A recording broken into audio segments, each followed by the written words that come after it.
రాష్ట్ర ముఖ్యమంత్రి వర్యులు శ్రీ కల్వకుంట్ల చంద్రశేఖరరావు గారికి 95 న్యూస్ ఛానల్ తరపున హృదయపూర్వక జన్మదిన శుభాకాంక్షలు. Good morning, welcome to 95 news. ప్రతిక్షణం ప్రజాక్షేమం కోసం. బులెటిన్ల ముందుగా హెడ్లైన్స్ చూద్దాం. కొండపోచమ్మ సాగర్ను సందర్శించిన పంజాబ్ ముఖ్యమంత్రి భగవంత్ సింగ్ మాన్. మంచి వ్యవస్థ ఎక్కడ ఉన్నా దాన్ని ప్రజలకు అందించడం పాలకుల పని అని వెల్లడి.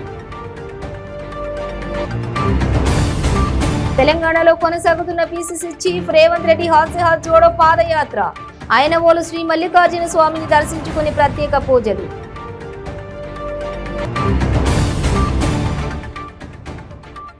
విజయవాడ జాతీయ రహదారిపై ఘోర ప్రమాదం.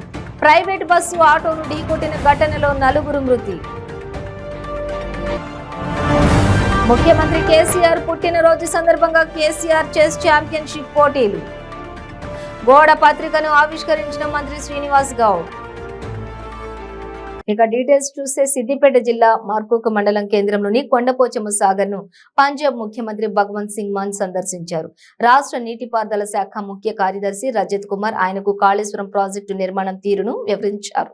భగవంత్ సింగ్ మాన్ మాట్లాడుతూ ఢిల్లీలో చూసి ఇక్కడ బస్తీ దవాఖానా ప్రారంభించారని, తమిళనాడు సీఎం స్టాలిన్ ఢిల్లీ వెళ్లి విద్యా వ్యవస్థ గురించి అవగాహన తెలుసుకుని అదే తరహాలో తమిళనాడులో రూపొందించారన్నారు. మంచి వ్యవస్థ ఎక్కడ ఉన్నా దాన్ని తమ ప్రజలకు అందించడం పాలకుల పని అని అన్నారు. ముఖ్యమంత్రిగా అరవింద్ కేజ్రీవాల్ వచ్చాక ఢిల్లీ అన్ని విషయాల్లో అభివృద్ధి చెందిందన్నారు.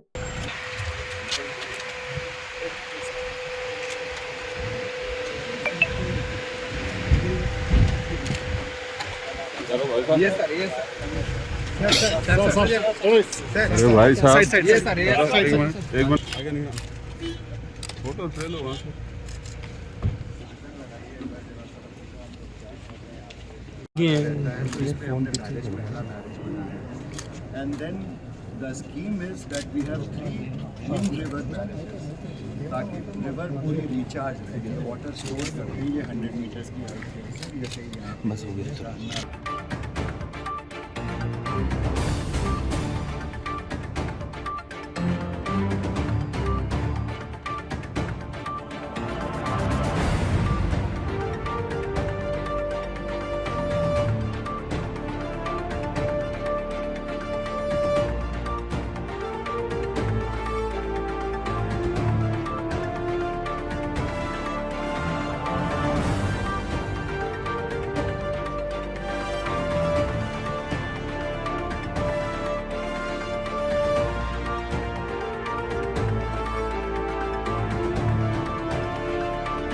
తెలంగాణలో కాంగ్రెస్ పిసిసి రేవంత్ రెడ్డి హాస్యహాత్ జోడో పాదయాత్రకు ప్రజల మద్దతు వెల్లువెత్తుతోంది.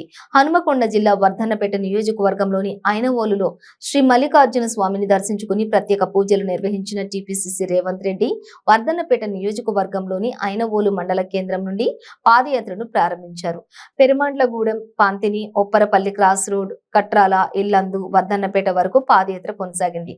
హాస్యహాత్ యాత్రలో భాగంగా ఐనవోలు నుంచి పెరుమాండ్లగూడెం వెళ్లే రహదారిలో విద్యుత్ సబ్ స్టేషన్ లోకి వెళ్లి విద్యుత్ సమస్యలపై అధికారులతో మాట్లాడిన టీపీసీసీ అధ్యక్షులు రేవంత్ రెడ్డి పలు అంశాలపై అధ్యయనం చేశారు.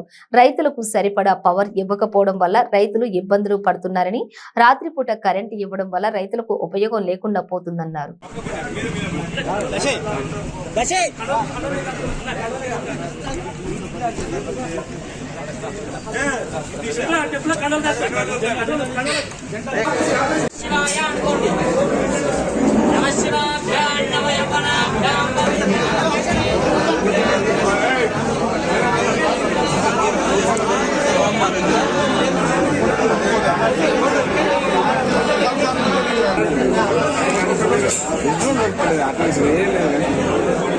మనం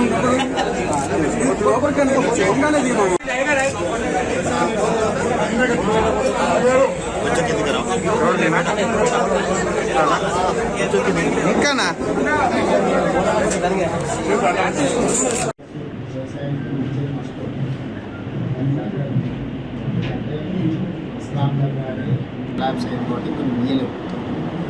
సో నేను చెప్పేది ఏంటంటే మీరు ఇచ్చే విద్యుత్తును షెడ్యూల్ చేయాలి. 1 వీక్ ఈ షెడ్యూల్ ప్రకారం ఇస్తామంటే ఆ షెడ్యూల్ బయటకు రిలీజ్ చేయాలి. నెక్స్ట్ వీక్ ఏమొస్తుంది అనేది ఈ వీకే చెప్తే రైతు దాని ప్రకారం ప్లాన్ చేసుకుంటాం. అడ్వాన్స్గా ప్రిపేర్ అవుతారు. సడన్గా 1 అవర్ ముందు, ఇప్పుడు నేను మాట్లాడిన 33 సబ్స్ అవర్ ముందు మాకు SMS వస్తుంది సార్, 3 ఫేజ్ ఆన్ చేయమంటే ఆన్ చేస్తాం. అప్పటి వరకు సింగిల్ ఫేజ్ ఆన్ చేస్తాం. గంట ముందు వస్తుంది, ఇక్కడ నుంచి టైం వరకు చేస్తున్నాం అంటే మీరు అనుకోని ఇస్తే రైతుకు అది కమ్యూనికేట్ అవ్వదు. రెండోది రాత్రిపూట ఇస్తుంది. తెలంగాణలో రాత్రిపూట పొలాలలో వెళ్ళి వ్యవసాయం చేసే కల్చర్ పోయింది. వ్యవస్థనే లేదు. మెకనైజ్డ్ అగ్రికల్చర్ వచ్చినాక మొదటిపూట ట్రాక్టర్ మిషన్ తీసుకొని పోయి గంట 2 గంటలు వ్యవసాయం చేసుకొని మిగతా వ్యాపారం చూసుకుంటారు. ఎందుకంటే 24 గంటలు పొలాల కానీ ఉండేటోళ్ళు రైతు. సో ఎప్పుడు వచ్చినా ఎప్పుడు పోయినా ఒక తేడా లేదు. ఇప్పుడు 24 గంటల పొలాల దగ్గర ఉండే సంస్కృతి తెలంగాణ ఇస్తుంది. రాత్రిపూట కరెంట్ ఇచ్చినా ఉపయోగం లేదు. మూడోది ½ అవర్ 1 అవర్కి పవర్ కట్ చేస్తుంది. బారిన మళ్ళీ వాడుతుంది. ఎక్కువ స్ప్రింక్లర్ ఉంటేనే వాటి కంట్రోల్ చేసి ఇచ్చుకోవచ్చు. కాబట్టి ఇక్కడ నుంచి ఇక్కడికి వారింది, కరెంట్ పోయింది, మళ్ళీ గంట తర్వాత వస్తే మళ్ళీ గంట వస్తే ఈ నుంచి ఇంకే వస్తుంది. వారిందే వారుతో ఏమవుతుందంటే 10% తెగులు వస్తుంది. దీన్ని చేయాలి అంటే టెంపరీగా పోస్ట్పోన్ చేసారు అని అంటున్నారు. అది పోస్ట్పోనా క్యాన్సిలా మళ్ళీ ఎప్పుడైనా సడన్గా వచ్చి వసూలు చేస్తారా తెలియదు. ఏదైతే బిల్లులు అడ్జస్ట్మెంట్లో ఏదైతే డిస్ప్లే ఛార్జెస్ వసూలు చేయాలని మళ్ళీ ఏదో ఆర్డర్ ఇచ్చినాము. ఫ్యూయల్ కన్జంప్షన్ అడ్జస్ట్మెంట్ నేను కిరాయికి ఇచ్చినాను. మీ ఆర్టిజన్ గారు ఎన్నుకున్నాం. కొన్ని ఏళ్ళు ఆయన వాడుతున్నాడు.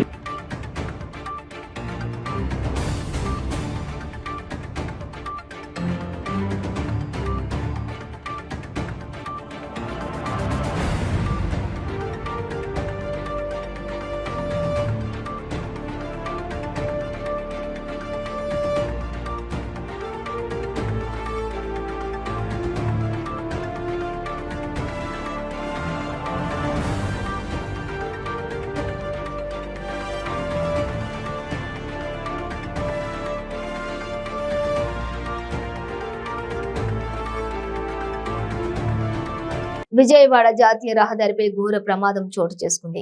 వేగంగా దూసుకొచ్చిన ప్రైవేటు బస్సు ఒకటి ఆటోను ఢీకొట్టింది. దీంతో ఆటోలో ప్రయాణిస్తున్న 4 మహిళలు చనిపోయారని పోలీసులు తెలిపారు. ఈ ప్రమాదం కారణంగా హైవేపై భారీగా ట్రాఫిక్ జామ్ ఏర్పడింది. యాక్సిడెంట్ విషయం తెలిసి అక్కడికి చేరుకున్న పోలీసులు ట్రాఫిక్ ని క్లియర్ చేసే పనుల్లో నిమగ్నం కాగా బాధితులకు 108 సిబ్బంది సేవలు అందించారు. ప్రాథమిక చికిత్స చేసి ఆసుపత్రికి తీసుకెళ్లారు. దండుమల్కాపురం ఇండస్ట్రియల్ పార్కు దగ్గరలో ఆటో బస్సును ఢీకొన్నాయని పోలీసులు తెలిపారు. ఇక దేవలమ్మ నాగారం నుంచి వస్తున్న ఆటోను అబ్దుల్లాపూర్ మెట్టు వెళ్తున్న బస్సు ఢీకొట్టింది. దీంతో ఆటోలో ప్రయాణిస్తున్న 4 మహిళలు కార్మికులు తీవ్రంగా గాయపడ్డారు. మెరుగైన చికిత్స కోసం వారిని హైదరాబాద్ కు తరలించగా చికిత్స పొందుతూ చనిపోయారని తెలిపారు.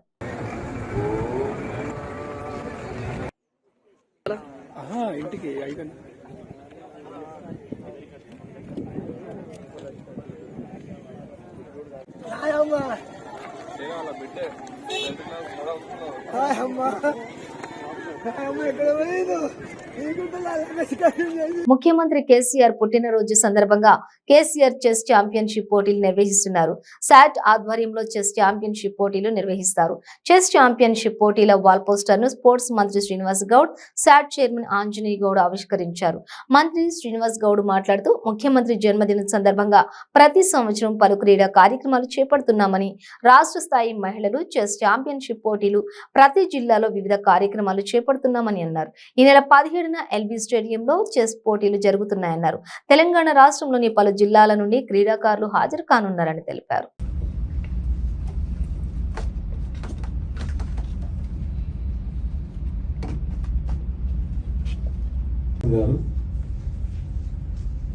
అందరికీ నమస్కారం. ప్రెస్ మీడియా మిత్రులందరూ కూడా గౌరవ ముఖ్యమంత్రి గారి జన్మదిన సందర్భంగా తెలంగాణ రాష్ట్రం ఏర్పడిన నాటి నుంచి ప్రతి సంవత్సరం కూడా ఆ జన్మదినాన్ని పురస్కరించుకొని మా క్రీడాకారులందరూ రాష్ట్ర వ్యాప్తంగా కూడా ఘనంగా క్రీడా ఉత్సవాలు జరుపుకోవడం జరుగుతుంది. గత సంవత్సరం కూడా క్రికెట్ కేసీఆర్ ఛాంపియన్షిప్ పోటీలు నిర్వహించడం జరిగింది. మరి ఈ సంవత్సరం కూడా రాష్ట్రంలో అనేక ప్రాంతాల్లో కూడా వారి వారి నియోజకవర్గాల్లో బర్త్డే సందర్భంగా అనేక కార్యక్రమాలతో పాటు స్పోర్ట్స్ కార్యక్రమాలు కూడా నిర్వహించడం జరుగుతూ ఉంది. ఈరోజు మా శాఖ ఆధ్వర్యంలో రాష్ట్ర స్థాయి చెస్ ఛాంపియన్షిప్ పోటీలను జిల్లా స్థాయిలో, అదేవిధంగా చివరిగా రాష్ట్ర స్థాయిలో 16, 10, 17 తేదీలలో దాదాపు ప్రతి జిల్లాలో 400, 500 తక్కువ కాకుండా వాళ్ళు నిర్వహించుకోవడం. ఆ కార్యక్రమానికి స్థానిక ఎమ్మెల్యేలతో పాటుగా ఎమ్మెల్యేస్తో పాటు జెపీ చైర్మన్లు, మిగతా అధికారులు కూడా పాల్గొని Lions club, rotary club, red cross society, మిగతా అందరూ స్వచ్ఛంద సంస్థలు, స్కూల్స్, కాలేజ్ సంబంధించినటువంటి వాళ్ళతో కార్యక్రమాలు నిర్వహించి చివరిగా తొందరలో ఇవ్వబోతున్నాం. ఇళ్ల స్థలాలు, ప్రైజ్ మనీ అనేటివన్నీ కూడా కొత్త క్రీడా పాలసీ కూడా వస్తుంది. గ్యారెంటీగా క్రికెట్ ఎస్సీఏ మీద దృష్టి పెడితే మన అసెంబ్లీ కూడా చెప్పడం జరిగింది. అసెంబ్లీలో కూడా మా శాసనసభ్యులు కూడా అడగడం జరిగింది. దాని మీద మేము త్వరలోనే మీటింగ్ పెట్టి పాత కేసులను ఏం చేయాలి, కొత్తగా జడ్జిమెంట్ ఏమొచ్చింది ఏం చేయాలి, దాని మీద మేము ఆలోచన చేసి సమగ్రమైనటువంటి నివేదికను మా ముఖ్యమంత్రి గారు సమర్పించి ఖచ్చితంగా తప్పు చేసిన వాళ్ళ పైన శిక్ష ఉండేటట్లు గ్యారెంటీగా వదిలిపెట్టాము. ఎందుకంటే ఎక్కడ ఏం నజాకా చేసి క్రీడల కాడ చేస్తే మాత్రం మేము సహించండి. ఎంత కష్టపడి ఆడతారు, దేశానికి పేరు తెచ్చేది క్రీడాకారులు కనుక అలాంటి స్థాయిలో ఎవరున్నా కానీ వదిలిపెట్టారు. సార్ 1930లో ఆ సమయంలో ఏర్పడ్డ హెచ్సిఏ ఇప్పుడు పదవి కాలం అయిపోయినా దిగిపోకుండా అలాంటి నియమ నిబంధనలు ఉన్నట్టుగా తెలుస్తుంది. అందులో ఉన్న వాళ్ళే ఒకరిపై ఒకరు ఆరోపణలు చేసుకోవడం, దిగిపోకపోవడం, కేసులు వేయడం, అలాంటి నియమ నిబంధనల్లో కూడా మార్పులు జరగాల్సిన అవసరం ఉందండి. ఖచ్చితంగా దాని మీద కూడా మా అడ్వకేట్ జనరల్ గారితో మేము మాట్లాడతాం న్యాయపరంగా ఏం చేయాలన్నది. క్రికెట్ అంటేనే టీం వర్క్ చేసేటువంటి హెచ్సిఏ వాళ్ళకు టీం వర్క్ లేకుండా వాళ్ళు కొట్లాడుతుంటే ఎంత దురదృష్టంగా ఉంటుంది. క్రీడలు అంటేనే యూనిటీ అనేది చాలా అవసరం ఆడవాళ్ళకి, ముఖ్యం క్రికెట్ ఫీల్డర్స్ కానీ బౌలర్స్ కానీ అట్లా వాళ్ళు ఆడేదేమో యూనిటీ, వాళ్ళు చేసి నిర్వహించేదేమో యూనిటీ లేదంటే చెప్పుకోవడానికి సిగ్గు అనిపిస్తుంది. గ్యారెంటీగా ఆ నియమ నిబంధనలు కూడా చట్టపరమైన నియమ నిబంధనలు కూడా మేము ఆలోచన చేస్తాం. అసెంబ్లీ సమావేశాల సందర్భం కూడా కేటీఆర్ గారు, మేము, మిగతా మా శ్రీనివాస్ యాదవ్ గారు, కొంతమంది హైదరాబాద్ మంత్రి గారు, మేమందరం కూడా మాట్లాడుకోవడం జరిగింది. దాన్ని ప్రక్షాళన చేయాలి అని చెప్పేసి త్వరలోనే అడ్వకేట్ జనరల్ గారితో మాట్లాడుకొని న్యాయపరమైనటువంటి మార్పులు చేపలు చేయడానికి కూడా మేము వెనుక. భద్రాద్రి రామయ్యను నూతన ఆలయ ఇన్ఛార్జి ఓ special deputy collector L Ramadevi దర్శించుకున్నారు. ఆలయం వద్దకు వచ్చిన వారికి ఆలయ అర్చకులు ఘన స్వాగతం పలికారు. ప్రధాన ఆలయంలోని సీతారాముల ఎదుట ప్రత్యేక పూజలు నిర్వహించి శ్రీ లక్ష్మీ తాయారు అమ్మవారి ఉపాలయంలో వేద పండితులు వేద ఆశీర్వచనం అందించారు.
దళిత వర్గాల శ్రేయస్కు ముఖ్యమంత్రి జగన్మోహన్ రెడ్డి ఎంతో కృషి చేస్తున్నారని ఎమ్మెల్యే కొడాలి నాని అన్నారు.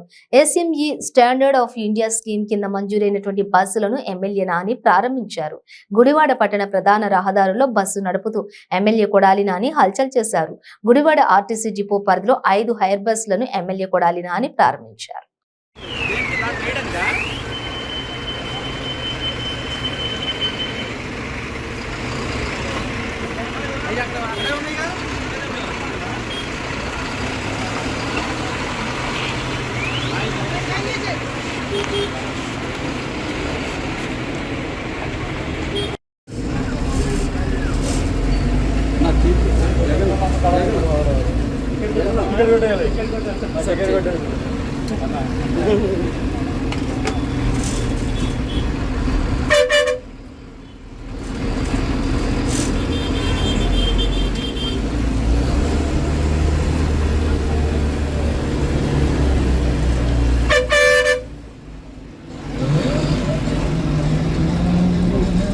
బ్రిటన్లో షార్ట్ బ్రేక్ తీసుకుందాం. క్యాన్సర్ క్యాన్సర్ క్యాన్సర్ క్యాన్సర్ కి మందు దొరికింది. రోహిణి రసాయన లేహ్యం. ఖరీదైన ట్రీట్మెంట్లకి డబ్బు టైం వేస్ట్ చేయాల్సిన అవసరం లేదు. 24 రకాల క్యాన్సర్లలో మీది ఏ రకమైన 1, 2, 3, 4 స్టేజ్లలో ఏ స్టేజ్ లో ఉన్నా వాడండి రోహిణి రసాయన లేహ్యం. 9 రోజుల్లో ఫలితాలు ప్రారంభం. 30 రోజుల్లో క్యాన్సర్ దూరం చేసేందుకు తోడ్పడుతుంది. రోహిణి రసాయన లేహ్యం ప్రభుత్వ ఆయుష్ సంస్థచే ఆమోదింపబడిన 100% మూలికా లేహ్యం రోహిణి రసాయన లేహ్యం. ఇప్పుడే ఆర్డర్ చేయండి. క్యాన్సర్ నుండి సంపూర్ణ ఆరోగ్యవంతులుగా జీవించండి. రోహిణి రసాయన్ 100% ఆయుర్వేదం, GMP సర్టిఫైడ్. ప్రతిరోజు 1000 రూపాయలు సంపాదించే అవకాశం ఇప్పుడు మీకోసం. మహిళలకు, నిరుద్యోగ యువతులకు ఆర్థికంగా ఎదగాలని కష్టపడే తత్వం గల వారికి ఉపాధి అవకాశం. ప్రతిరోజు 1000 నుంచి 2000 సంపాదించుకునే అవకాశం పొందండి. మీరు కూడా ఆర్థికంగా ఎదగండి. అదెలాగో అనుకుంటున్నారా? రోటీ రైడర్ 10 నుంచి 20 సెకండ్లలో రోటీని తయారు చేసేస్తుంది. అంటే గంటకి 120 రోటీలు తయారవుతాయి. అదెలాగో ఈ వీడియోలో ఒక్కసారి చూద్దాం.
Welcome back to 95 news. B R Ambedkar Konaseema జిల్లా ముమ్మిడివరం నియోజకవర్గం ముమ్మిడివరం మండలం కొమానపల్లిలోని వైసీపీ దళిత నాయకులు, దళిత సోదరులు ఆత్మీయ సమావేశం ఏర్పాటు చేశారు. దళిత ద్రోహి కూడుపూడి సూర్యనారాయణరావుకి వైసీపీ ఎమ్మెల్సీ టికెట్ కేటాయిస్తే వైసీపీ ముమ్మిడివరం నియోజకవర్గ దళిత నాయకులు అందరూ వ్యతిరేకించాలని తీర్మానం చేశారు. ఇక జాతికి జరుగుతున్నటువంటి అన్యాయంపై జిల్లాలో ఉన్న మంత్రులు, ఎమ్మెల్యేలు, ఎంపీ, రాష్ట్ర నాయకులకు రిప్రజెంటేషన్స్ ఇవ్వాలని నిర్ణయం తీసుకున్నారు. ఇప్పుడు సూర్యనారాయణ గారికి ఏదైతే ఎమ్మెల్సీ పదవి కోసం ఆయన ప్రయత్నాలు చేస్తున్నారో, ప్రతి ఎమ్మెల్యేని కలుస్తున్నాడో, గతంలో మాలయ ఐక్యత, మాలలు మాకేం అక్కర్లేదు, మాలలతో వ్యతిరేకిస్తాం, మాలల ఓట్లు మాకు అక్కర్లేదు అని చెప్పినటువంటి సూర్యనారాయణ గారిని మీ పత్రిక ముఖంగా సూటిగా ఒక ప్రశ్న ఇస్తున్నాం.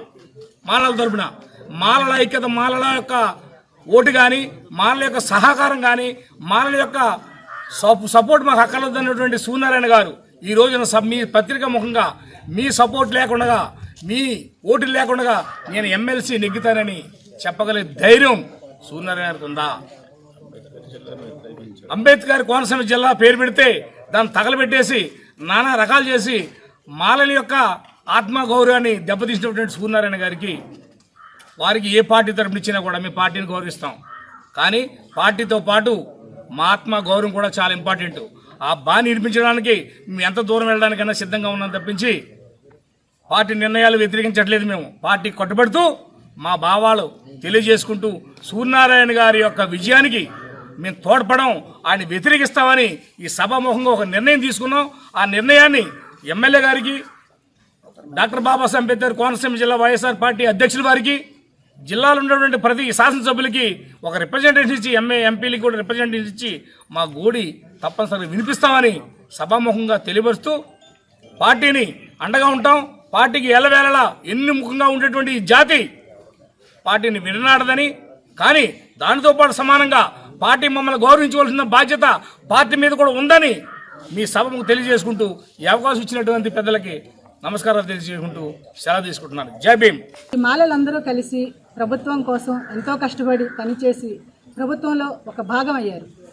అయితే ఈరోజు డాక్టర్ బాబాసాహెబ్ అంబేద్కర్ కోనసీమ జిల్లా విషయంలో, ఆ పేరు పెట్టే విషయంలో మాలలందరూ కూడా ఐక్యతగా పోరాటం చేస్తే ఆ విషయాన్ని గ్రహించి ముందు కోనసీమ జిల్లా అని చెప్పేసి పేరు పెట్టి మళ్ళీ మన ఆత్మ గౌరవాన్ని ఆయన నిలబెట్టే విధంగా మనందరికీ కూడా రెస్పెక్ట్ ఇస్తూ మన అభిప్రాయాలన్నీ కూడా తీసుకొని డాక్టర్ బాబాసాహెబ్ అంబేద్కర్ కోనసీమ జిల్లా అని చెప్పేసి ఆయన నామకరణం చేశారు.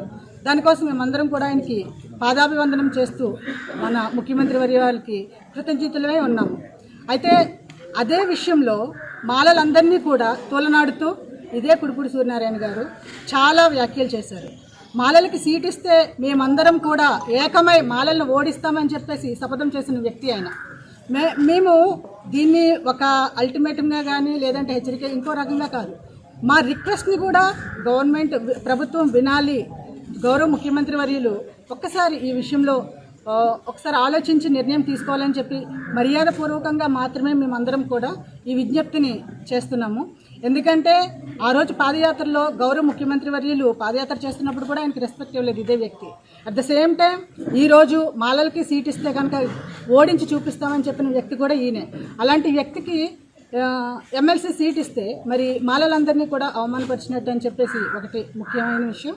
అండ్ ఇంకొకటి ఏంటంటే అన్న చెప్పారు, ఇదే డాక్టర్ బాబాసాహెబ్ అంబేద్కర్ రాజ్యాంగంలో పొందుపరిచిన విషయాలన్నింటినీ కూడా ఈ రిజర్వేషన్స్ అనుభవిస్తున్న వ్యక్తి కూడా ఆయన. అలాంటి ఆయన పేరు పెట్టడమే ఇష్టం లేని వ్యక్తికి మరి ఆయన రిజర్వేషన్ వల్ల ఒక ఎమ్మెల్సీ పదవి కూడా ఆయనకు వస్తుంది. మరి అది ఆయన తీసుకోవడం అనేది సమంజసమో కాదో ఆయనే తెలుసుకోవాలి. అది ఇంకొకటి ఏంటంటే మాలలందరూ కూడా ఒకటే చెప్తున్నాం, బీసీ కమ్యూనిటీకి ఒక ఎమ్మెల్సీ ఇవ్వడం మాకందరికీ ఇష్టమే. ఎవరికి ఇచ్చినా పర్వాలేదు, మీకు మన ప్రభుత్వానికి మాలలకు రెస్పెక్ట్ ఇచ్చి మిగతా కులాలకు కూడా అన్ని కులాలకి రెస్పెక్ట్ ఇచ్చి బీసీ కమ్యూనిటీలో చాలామంది ఉన్నారు పెద్దలు, వాళ్ళందరికీ కూడా పెద్దల సభకు పంపించడం చాలా ముఖ్యం. భద్రాద్రి రామయ్యను నూతన ఆలయ incharge EO special deputy collector L Ramadevi దర్శించుకున్నారు. ఆలయం వద్దకు వచ్చిన వారికి ఆలయ అర్చకులు ఘనస్వాగతం పలికారు. ప్రధాన ఆలయంలోని సీతారాముల ఎదుట ప్రత్యేక పూజలు నిర్వహించి శ్రీలక్ష్మీ తాయారు అమ్మవారి ఉపాలయంలో వేద పండితులు వేద ఆశీర్వచనం అందించారు. గత ఏడాది hockey India junior women national championship పోటీలకు ఆతిథ్యం ఇచ్చిన కాకినాడ ఈ ఏడాది ప్రతిష్టాత్మక సీనియర్ ఉమెన్ నేషనల్ ఛాంపియన్షిప్ నకు ఆతిథ్యం ఇస్తుండడం అందరికీ గర్వకారణమని కాకినాడ జిల్లా కలెక్టర్ డాక్టర్ కృతికా శుక్లా అన్నారు. కాకినాడ జిల్లా క్రీడా ప్రాధికారిక సంస్థ మైదానంలోని 13వ హాకీ ఇండియా సీనియర్ మహిళల జాతీయ ఛాంపియన్షిప్ పోటీలు అట్టహాసంగా ప్రారంభమయ్యాయి. తొలుత జిల్లా కలెక్టర్ డాక్టర్ కృతికా శుక్లా జాతీయ పతాకాన్ని ఆవిష్కరించగా హాకీ ఆంధ్రప్రదేశ్ సలహాదారు ఎం నిరంజన్ రెడ్డికి హాకీ ఇండియా పతాకాన్ని, కాకినాడ నగర పాలక సంస్థ కమిషనర్ హాకీ ఆంధ్రప్రదేశ్ పతాకాన్ని ఆవిష్కరించారు.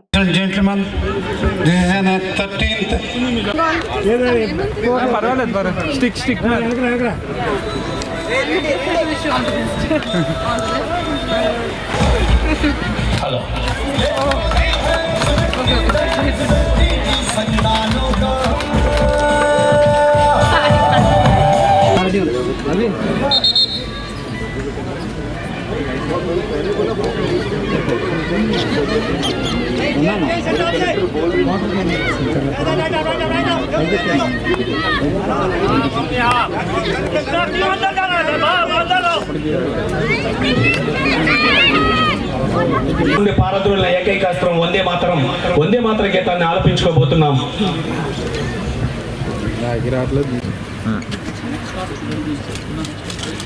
Everybody salute to the flag. Attention, flag salute.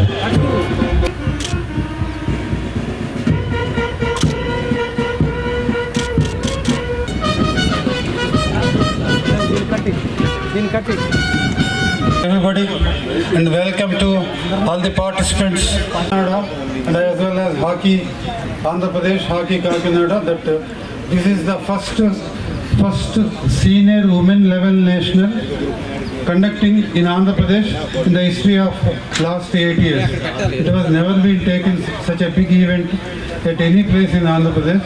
So I congratulate Hockey Andhra Pradesh as well as Hockey East Godavari district to come forward to organize this mega event.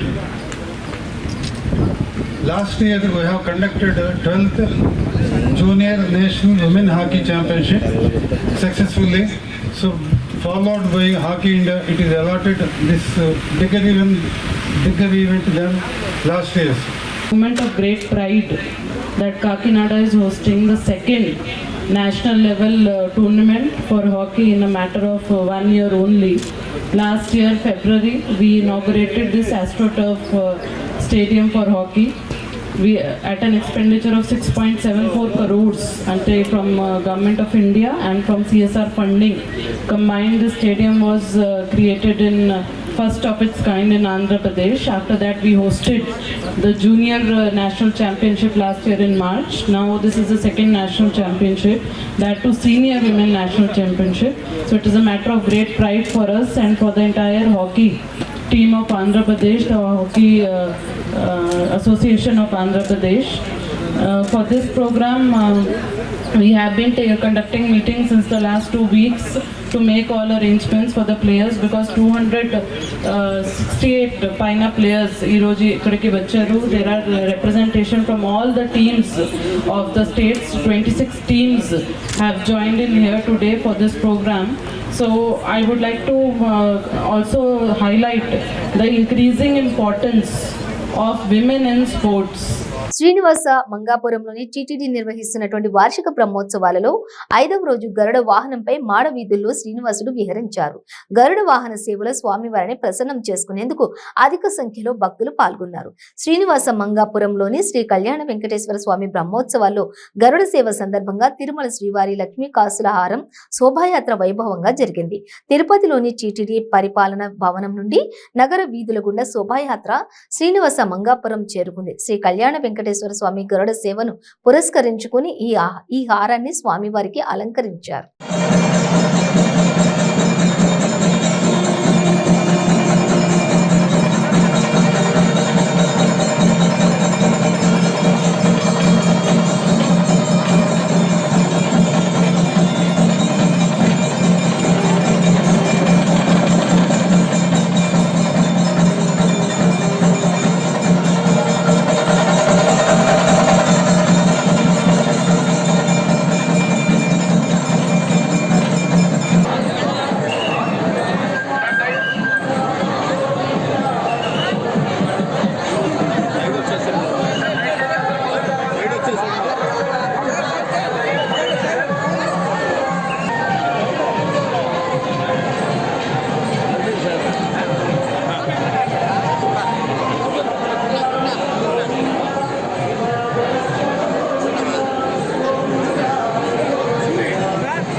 Bulletin ముగించే ముందు headlines మరోసారి. కొండపోచమ్మ సాగర్ను సందర్శించిన పంజాబ్ ముఖ్యమంత్రి భగవంత్ సింగ్ మాన్. మంచి వ్యవస్థ ఎక్కడ ఉన్నా దాన్ని ప్రజలకు అందించడం పాలకుల పని అని వెల్లడి.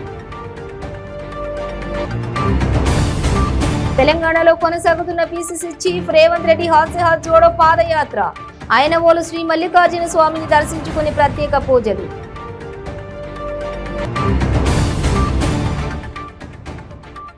విజయవాడ జాతీయ రహదారిపై ఘోర ప్రమాదం. ప్రైవేట్ బస్సు ఆటోను ఢీకొట్టిన ఘటనలో 4 మృతి. ముఖ్యమంత్రి కేసీఆర్ పుట్టినరోజు సందర్భంగా కేసీఆర్ చెస్ ఛాంపియన్షిప్ పోటీలు. గోడ పత్రికను ఆవిష్కరించిన మంత్రి శ్రీనివాస్ గౌడ్. ఇవి బులెటిన్ డీటెయిల్స్. చూస్తూనే ఉండండి 95 న్యూస్.